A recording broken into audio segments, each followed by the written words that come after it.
What do you get when you cross a hippopotamus, a dog, and a pig? Maybe you get Netflix's first truly great movie.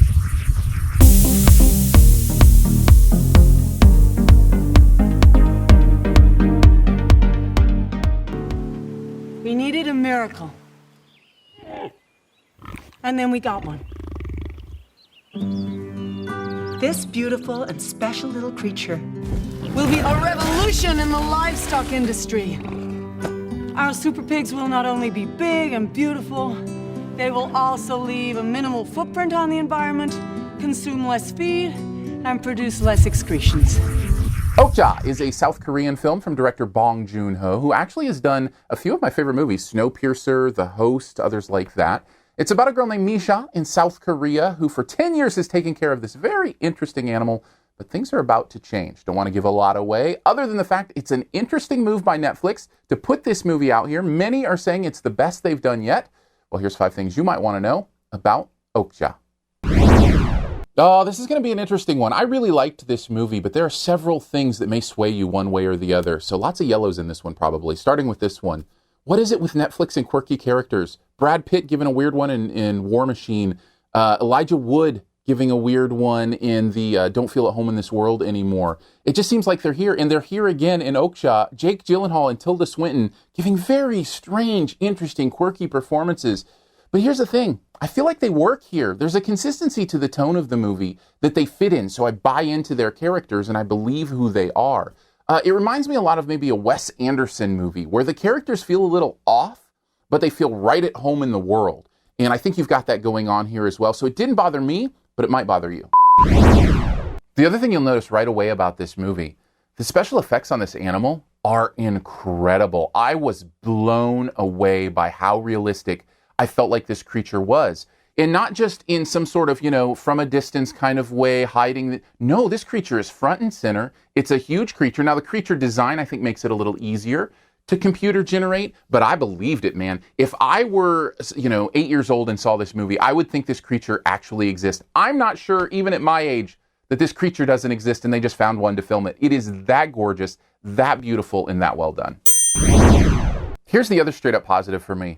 Man, am I falling in love with Bong JoonHo. I love his style. Here's the interesting thing. He makes these movies. They're very different in kind of the feel and tone overall, and yet you can see his fingerprints all over him. The way he treats characters, the way he treats the honesty of relationships and experiences with characters, even as quirky and strange as they might be. There's some stuff here with the daughter and who I think is maybe an uncle, that is really poignant, really beautiful. And it doesn't treat anybody as a villain. It just treats them as a human. And I don't want to give anything away, obviously, but just to say, he has this real touch with surreal circumstances, bringing real people to our lives, and therefore, real thoughts, real energy, real emotion that happens during the film. So I mentioned there were some more things that you could go either way on. We'll finish with those. This is one of them. The message of the movie, the theme of the movie, very much about not killing animals and eating them for meat. If you are a vegan or a vegetarian, I think this will be really right up your alley. If you are not, it's going to cause you to think about some things, which isn't bad. We should be thinking about these things. We do not need to live in denial about where our food comes from, and we need to think about better ways to do that, even if you are a meat eater.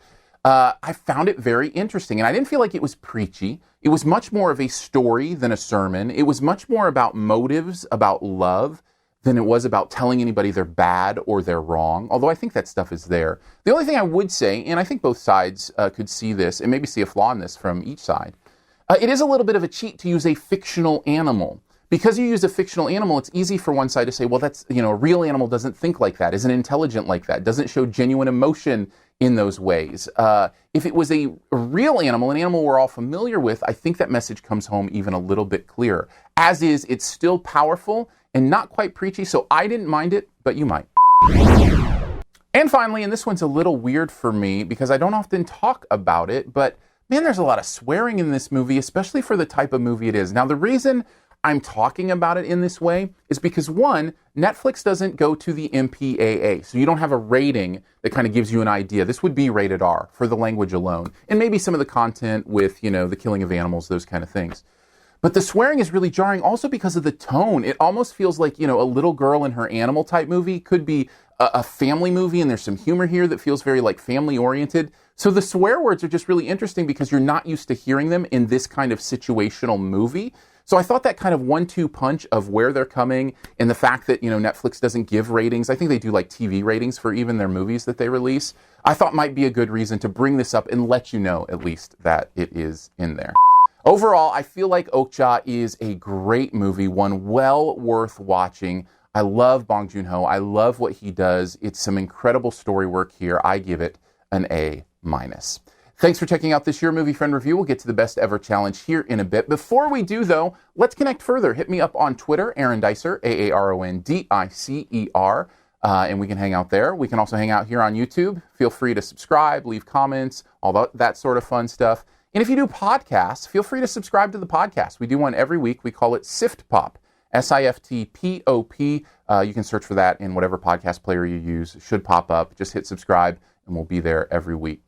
Also, thank you so much to those who support the channel. It means a lot to me. Patreon.com/YourMovieFriend.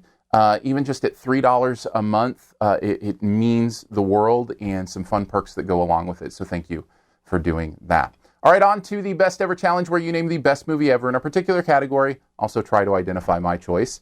What is the best fictional animal movie ever? Now understand, Finding Nemo, fish talk. Well, fish don't really talk. That's a fictional animal. No. Fish are real animals doing fictional things. This is a fictional animal movie, an animal that does not exist in any form, like in Okja with this animal they created. What's the best ever movie with one of those? I would mention the type of animal in the movie that I didn't think exists, but that's where they would jump out and attack me if I said that they didn't exist. Take a guess at mine in the comments. First person to get it right does get a point. As always, here's 5 extra seconds to hit subscribe. Just click my face. It'll pop up in the center.